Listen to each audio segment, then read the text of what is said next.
everything changes.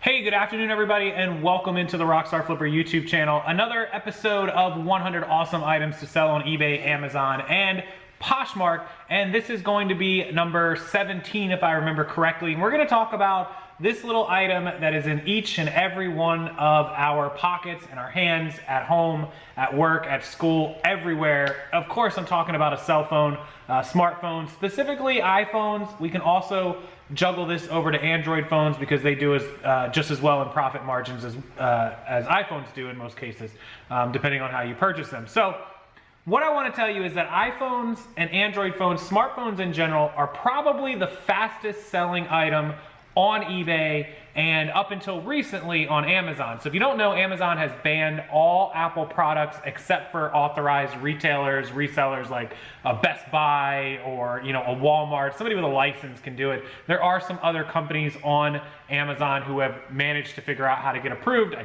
couldn't tell you, but for the most part, none of us will be allowed to sell any Apple products, iPhone, iPad, MacBook, iPod, the Apple EarPods.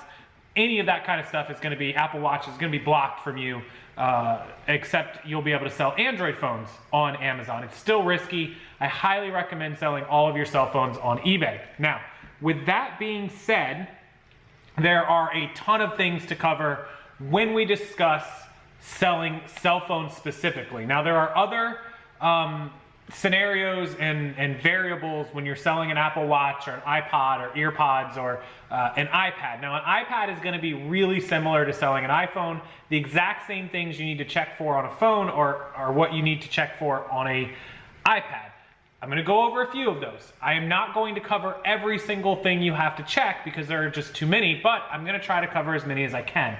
And I'm going to tell you the reason why I do not sell cell phones and the reason why I think you should not sell cell phones. But if you do, know that there is a lot of money to be made. So let's cover this top to bottom. Cell phones, specifically iPhones on eBay, risk versus reward, the highest profit margin, fastest selling item. Well, that's true. iPhones are an item that every person needs. Every person breaks it. Every person loses it. Every person wants to upgrade to the latest, greatest thing, and every person wants to sell their old phone. The supply and demand is outstanding. It's insane. Look up the sell-through rates, look up the solds, look up the actives. You'll see what I'm talking about. The other great part about eBay is that you can sell these broken. If you drop your phone and crack it, and a couple months later you just decide to go and upgrade, you can take your cracked phone and you can sell it. If you drop it in the pool and it doesn't work anymore and you don't have insurance and you're stuck with this brick and you have to go and buy yourself a new phone, you can still sell the water damaged phone for a couple of bucks and get some money out of it. And somebody else who's a repair shop or a reseller might be able to buy that phone and have it fixed and resell it to someone else, or there's 100 scenarios. So the long story short is that the supply and demand is phenomenal on phones. So what's the problem? Why doesn't everybody sell phones? Well, the risk. The reward is really, really good. The risk is really, really high. And this doesn't just go for eBay. This goes for every platform, wherever you're going to sell it.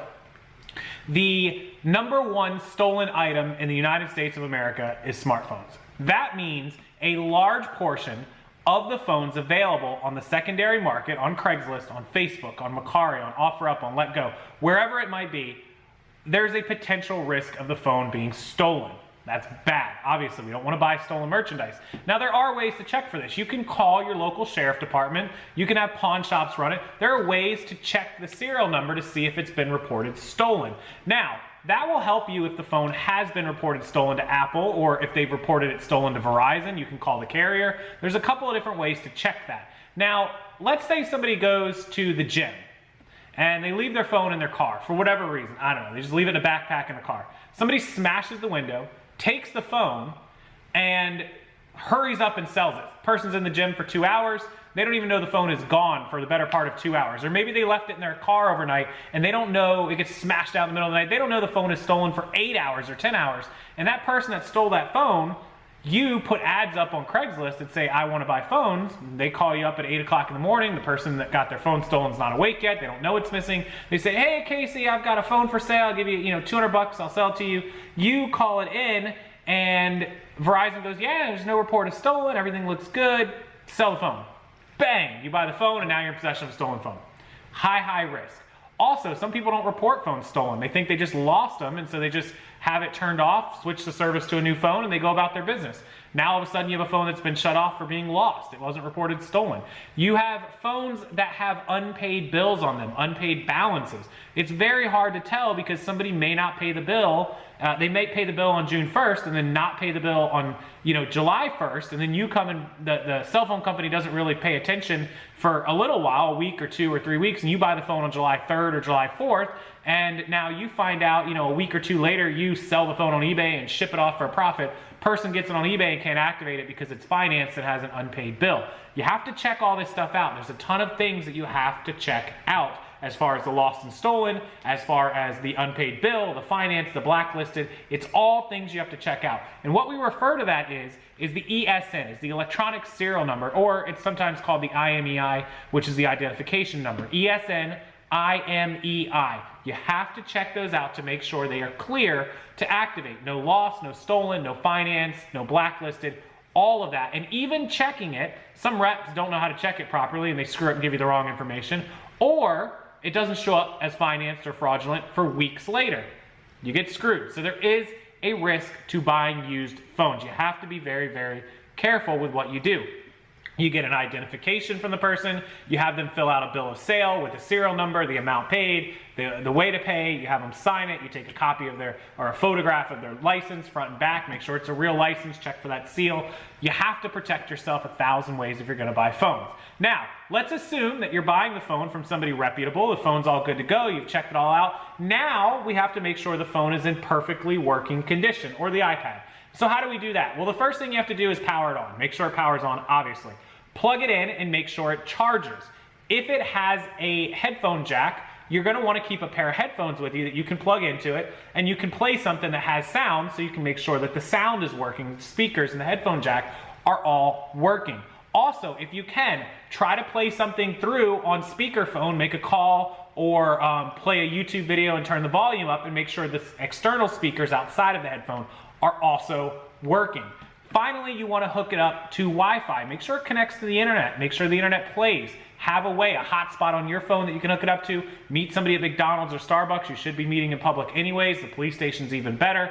And connect it to Wi-Fi. Make sure it connects to the internet. While you're doing all this, obviously you're going to check the volume buttons to make sure that the volume buttons turn the volume up and down while you're listening. You're going to make sure the touch screen or the keyboard or whatever it has is working, and you can click all the buttons and change screens and all that. You're going to make sure that power button works on and off. You want to check the camera, take photos, front-facing camera, back-facing camera. Make sure all of those work. Make sure that there is no water damage. If you check inside the charger port areas of most iPhones, they have a little sticker. It should not be red or pink. It should be white. You want to check on that. Make sure there are no cracks on the glass. Make sure in every little corner, because that's the most common, you see them right in the corner, you buy a phone, all of a sudden you get it back, you're like, crap, I didn't see the little chip in the corner. Now the phone's worth $50 less and you got yourself in trouble. Check out the Bluetooth. Make sure that it's connecting, have some kind of device that's Bluetooth ready. This requires, if you're meeting people at police stations and McDonald's and Walmarts, that you have a set of headphones, you have a charger for every phone imaginable that you might be buying, at least for the phone that you're meeting with, that you have some way to test this, another device that you can hotspot and Bluetooth and make sure the speakers are working. Because one of the common scams is that you show up and the person goes, oh yeah, it works fine, but it died and I don't have a charger to plug it in. But it works, here you go, buy it, give me $300. I'm just supposed to trust you that it charges and turns on? No. Let me pull out my nice fancy handy dandy car charger and plug it in, and then they're like, oh, well, I haven't been able to get it on for months. Now all of a sudden you see where it can go wrong. This is actually something that happens so often, I can't even tell you. I was meeting 50 people a week, 4, 5, 6, 7 people a day, easily, 10 people a day sometimes, to buy a phone. I would meet somebody at like 3, 3:30, 4, 4:35. I was literally going to the DMV or the police station and sitting there for 4 hours to meet person after person after person, give myself 20 or 30 minutes to test the phone, try it out, work it, make the deal, get rid of them and get the next one in. And I swear out of those 10 people in a day, 5 of them were liars. 5 of them were scamming. It was a stolen phone. It was a phone with a chip that they were like, hey, look, it looks really great. I'm like, go ahead and move your finger. What's with the crack? And they're like, I didn't even know. Half of the people selling used phones are liars. It's a very high risk business. And I don't mean on eBay, I mean locally where you should be sourcing them. The ones on eBay are typically good, and of course you have a return policy if you need. So if you're gonna sell cell phones, just be very, very careful how you do it. Make sure you check everything out. There's so many more things beyond what I just told you to check out: the physical appearance, the edges, the condition, the scratches, the pricing, the bad ESN versus good ESN, the buying a phone broken, how much is it worth with a cracked screen versus how much is it worth with water damage, how much is it worth water damage and cracked, how much is it worth with a bad LCD, how much is it worth with a bad LCD cracked with no Wi-Fi, or water damage with Wi-Fi working but the LCD doesn't work. There's a million combinations of things that could be wrong. The buttons might not work. You have to look all this up under sold and completed listings on eBay, and that's the only place that you can sell them and look that up. There is also a whole other world of cell phones where there are regular buyers who will consistently buy your phones and say, hey, anytime you get a broken iPhone 7, just hit me up. Don't even put it on eBay. If eBay is selling for 100 bucks, I'll give you 95, I'll give you 90. That way you save the time, the effort, the fees, and I'll take it from you directly. Who are they? Typically they're repair shops, they're other resellers who want to do the work, or they're exporters who are sending it to Dubai or possibly China to get more money for it in another country. Nothing illegal about that, as long as everything is on the up and up and you check it out, but you have to enter that world and start meeting those people, and usually they don't pay you until the box arrives. I used to sell phones $10,000 a box to a guy in LA, and I had to pack it up and ship it to him, and when it arrived, and he checked it all out, the wire would show up into my bank account that night. So it was just a trust factor. I built a business with him. I sent him one phone, and then I sent him two, and then I sent him three, until I was eventually sending him 50 phones at a time. So a huge world. Cell phones is hugely popular.